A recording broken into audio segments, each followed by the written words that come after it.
This perfume was almost a product of Nazi Germany. Let me explain. In the 1920s, Coco Chanel, the famous fashion designer and perfumist, licensed her name to these two guys, the Wertheimer brothers. They're super well-known perfumers in France in the 1920s, and they create Chanel No. 5. By licensing her name for 10% of the company, Chanel gives up control, but she's not happy with this arrangement. She tries for years, unsuccessfully, to get control back, and then a little thing happens when a man in a mustache gets pretty angry.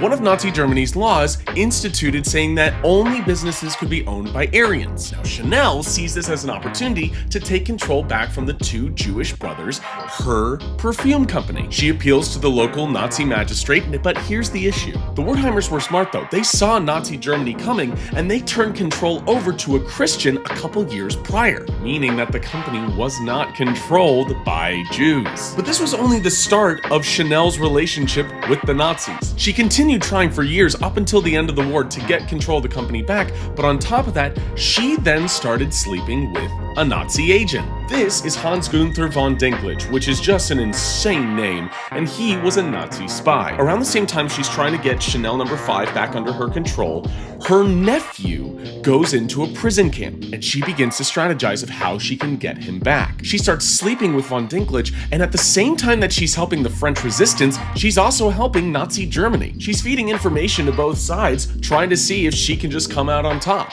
Now, Chanel was producing textile products for Nazi Germany, specifically the wives of top-ranking Nazi leaders. This entire time, though, she is desperate trying to get Chanel No. 5 back, and she tries to tarnish the brand even further. After she gets her nephew out of the camp because of von Dinklage's help, she goes on a tirade to destroy Chanel No. 5. And around this exact same time, the war ends. Chanel is then questioned by the French government and American government about her involvement, and she quickly escapes to Switzerland, where she avoids potential war crimes. Even though she said for years, up until her death, that she did nothing wrong, a lot of people saw it suspicious that she chose to flee to neutral Switzerland. But ultimately, the Wertheimers and Chanel came to an agreement 2 years after the war ended, saying that she would get more money from production of the thing with her name, and that she would never produce any other perfume with a No. 5.